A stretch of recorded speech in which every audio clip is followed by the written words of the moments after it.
Chapter 2। Shreya के पास आकर एकांश ने काफ़ी देर उसके साथ समय बिताया। उसने श्रेया का ब्रेकफास्ट भी उसी रूम में मंगा लिया था।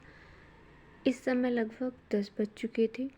एकांश ने श्रेया का ब्रेकफास्ट कराया और सुनीता जी को उसका ध्यान रखने के लिए बोलकर वो अपने स्टडी रूम में आ गया। रास्ते में रुकते हुए उसने अपने असिस्टेंट अनुज से कहा, don't late evening in after 11। I don't like late coming and you know it. उसने साफ बोल दिया था कि उसके बाद आने वाले कैंडिडेट को वो बाहर से ही भेज सकता है।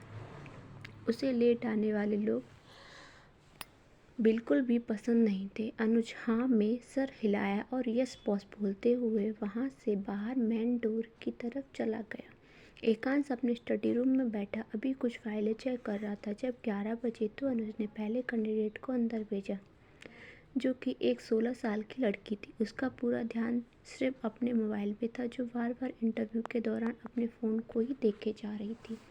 एकांश ने जब उस लड़की की इन हरकतों को देखा तो उसने लड़की से कुछ खास डिटेल्स ना पूछकर अगले 2 मिनट में ही उसे वापस भेज दिया। अगली कैंडिडेट एक 40 साल की महिला थी जिसके घुटनों में दर्द की शिकायत थी। जब वो चलकर अंदर आई तो एकांश ने उसे देखते हुए समझ गया कि बच्चों को संभालने के काबिल नहीं है, क्योंकि बच्चों के पीछे तो एक चुस्त और भागदौड़ कर पाने वाला इंसान चाहिए, लेकिन ये महिला तो बड़ी मुश्किल से तो चल पा रही है। ऐसा करते करते लगभग 10 कैंडिडेट का इंटरव्यू लेकर एकांश अब थोड़ा फेडअप हो गया था। उसने उम्मीद बिल्कुल ही छोड़ दी थी कि कोई लायक कैंडिडेट उसे मिलेगा। जब उसे अपनी विंडो की बाहर से एक लड़की और अनुज की बात करने की आवाज़ आई, उसने उठकर विंडो से बाहर देखा तो एक लड़की थोड़ा लेट होने की वजह से उस इंटरव्यू के लिए अंदर जाने की रिक्वेस्ट कर रही थी। इस लड़की की पीठ इस समय एकांश जहाँ खड़ा था उसी तरफ थी। एकांश उसका चेहरा नहीं देख पा रहा था, लेकिन वो मन में यही सोच रहा था, जो लड़की अपना टाइम नहीं सुधार सकती वो श्रेया को क्या संभालेगी।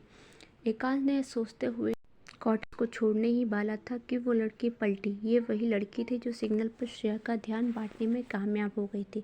एकांश ने थोड़ा सोचते हुए अनुज को फ़ोन किया। एकांश ने अपनी भारी आवाज़ में कहा, हेलो अनुज, लेट हर इन। जो अनुज ने माफ़ी मांगते हुए एकांश से कहा, सॉरी बॉस, आपकी विंडो से डिस्टर्बेंस आ रहा होगा। ये लड़की तो जाने को तैयार ही नहीं है, बड़ी जिद्दी लड़की है, कहती है बस एक मौका चाहिए, बट मैं इसको अभी भगा देता हूँ। एकांश ने रौबदार आवाज़ में अनुज से कहा, यू नो कि मुझे अपनी बात रिपीट करने की आदत नहीं है, बस लड़की को अंदर भेजो। और इतना कहते हुए एकांश ने फ़ोन रख दिया। इधर अनुज ने उस लड़की की तरफ देखते हुए कहा, तुम तब से जिद कर रही हो, तुम्हारा शोर इस विंडो से सीधे बॉस तक जा रहा है, तुम्हें बुलाया है उन्होंने, लगता है अब तुम पर ही गुस्सा निकालेंगे। उनका बोलकर अनुज ने सृष्टि को अंदर जाने का रास्ता बताया। इधर एकांश सृष्टि का बेसब्री से इंतज़ार कर रहा था। सृष्टि ने जैसे ही डोर पर नॉक किया, एकांश ने उसे अंदर आने के लिए बोला। सृष्टि थोड़ा घबरा रही थी अंदर जाने में, क्योंकि अनुज ने उसे पहले ही एकांश के गुस्से से डरा दिया। जो एकांश ने सृष्टि को अपने सामने वाली चेयर पर बैठने के लिए कहा। सृष्टि पहली नज़र में एकांश के उस हैंडसम चेहरे में अपनी नज़र नहीं हटा पा रही थी। एकांश ने अपने हाथ को अपनी आंखों के सामने वेप किया, जिससे सृष्टि का ध्यान टूटा। सृष्टि चेयर पर बैठी और उसने अपने फाइल एकांश की तरफ बढ़ाई। एकांश ने उसकी फाइल पढ़ते हुए उससे कुछ सवाल पूछे जो कि थोड़े पर्सनल थे, लेकिन एकांश ने अकॉर्डिंग उसके लिए ये सब जानना ज़रूरी था। एकांश ने सृष्टि से पूछा, तुम्हारी फैमिली में कौन कौन है? सृष्टि ने एकांश को जवाब दिया, बस मेरा एक छोटा भाई है जो कि हॉस्टल में रहता है, मेरे पेरेंट्स नहीं है। एकांश ने सृष्टि से अगला सवाल पूछा, do you have any boyfriend? I am asking this because लोग इन रिलेशनशिप के चक्कर में काफ़ी टाइम वेस्ट करते हैं और मुझे श्रेया के लिए एक डिटेक्टिव लेनी चाहिए। सृष्टि के एकांश की बात का जवाब देते हुए बड़े ही पोलाइट अंदाज में कहा, असल में मेरे पास टाइम ही नहीं है कि मैं इस सब के बारे में सोच पाऊँ। मेरे घर चलाने की सारी जिम्मेदारी मेरे सर पर है। एकांश ने उससे आगे पूछा, क्या तुम इस घर में रहने के कंफर्टेबल हो? क्योंकि श्रेया को 24 घंटों में कभी भी अपनी नैनी की ज़रूरत पड़ सकती है। सृष्टि को ऐसे करने के लिए कोई प्रॉब्लम नहीं थी, क्योंकि वैसे भी वह अपने घर में अकेली थी तो रह रही थी, जबकि वहाँ काफ़ी सारे लोग थे, बातें करते थे। उससे फॉर रन ही हाँ कर दी। एकांश के इन सवाल का पूछा, तुम्हें इस जॉब वैकेंसी के बारे में किसने बताया? अब ये सवाल पूछने का कारण तो एकांश ही जानता था। सृष्टि ने साफ साफ बता दिया, एक्चुअली मेरे फ्रेंड की कोई रिलेटिव्स आपके लिए काम कर रही थी, बस उन्होंने ही मुझे इस सब के बारे में बताया। एकांश ने एक आखिरी सवाल और किया, since you are a science student, तो तुम अपनी फील्ड में कोई जॉब क्यों नहीं ढूंढती? सृष्टि ने जवाब दिया, असल में मैंने ट्राई किया था, लेकिन आजकल की दुनिया में बिना फेरेंस में कुछ नहीं मिलता जो मुझे अपनी जॉब ऑनेस्टी से पानी थी। तभी मुझे इस जॉब के बारे में पता चला, बस मैंने सोच लिया था कि ज़रूर ट्राई करूँगी। एकांश अभी तक उसके दिए हुए कुछ जवाबों में संतुष्ट था। उसने सृष्टि से कहा, तुम्हारी मंथली सैलरी 3 लाख होगी। इसके साथ ही उसने उसे कुछ पेपर्स फॉर्मेलिटी बताई जो उसे नेक्स्ट डे पूरी करनी थी। उसको ये जॉब मिल चुकी थी। उसे तो इस बात का विश्वास नहीं हो रहा था। सृष्टि ने एकांश से पूछा, क्या मैं उस बच्चे से मिल सकती हूँ? एकांश ने अपनी भारी आवाज़ में टुडुक आवाज़ दी, तुम उससे कल मिलोगी, अब तुम जा सकती हो। अपनी बात पूरी करते हुए एकांश ने डोर की तरफ इशारा किया। सृष्टि उठकर बाहर गई। इधर अनुज वहीं खड़ा था जहां उसकी ड्यूटी लगी थी, इंटरव्यू में कैंडिडेट को अंदर भेजने की।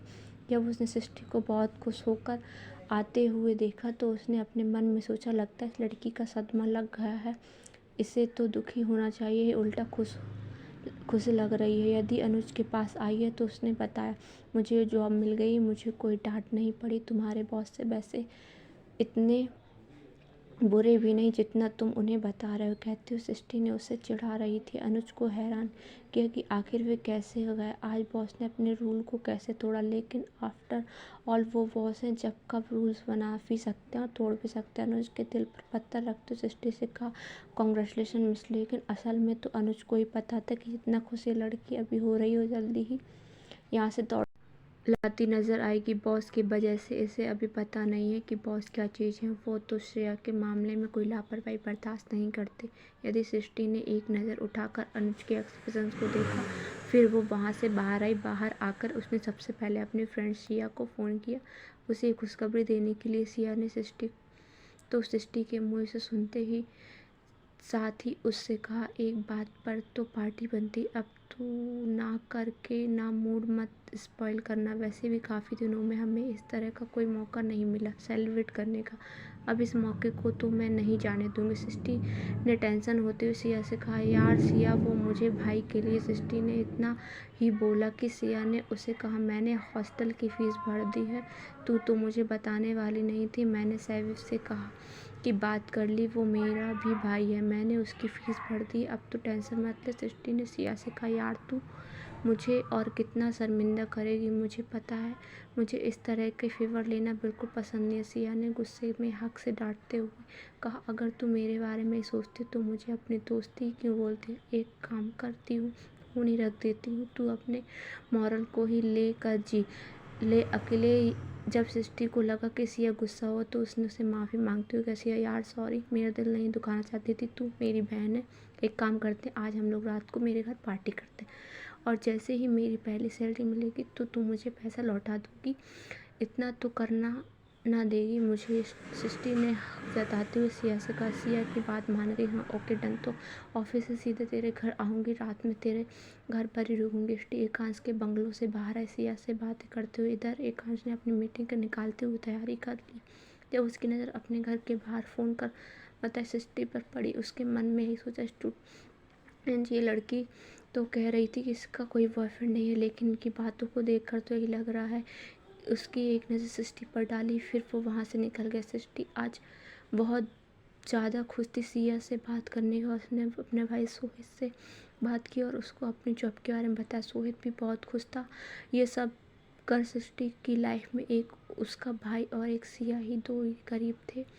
अब सृष्टि अपने घर पहुंची। इस समय लगभग 4 बज चुके थे। उसने थोड़ा रेस्ट करने की सोची, तब उसके सामने एकांश का वो हैंडसम और कामल चेहरा आया। उसके ऊपर उसकी भी डीप आईज जैसे ही कुछ बोलना चाहती थी। जब सृष्टि उससे मिलने तो उसे कैजुअल कपड़े ही पहने हुए थे, हाफ बाजू की टी शर्ट में झाँकते हुए स्टॉप और एकांश के हाथ पर बना वो स्कॉर्पियन का टैटू उसने लुक्स और पर्सनालिटी से बिल्कुल मेल खा रहा था। एकांश को देखकर ये बताया जा सकता था कि वो जैसा दिखता है वो उससे कहीं ज़्यादा खतरनाक है।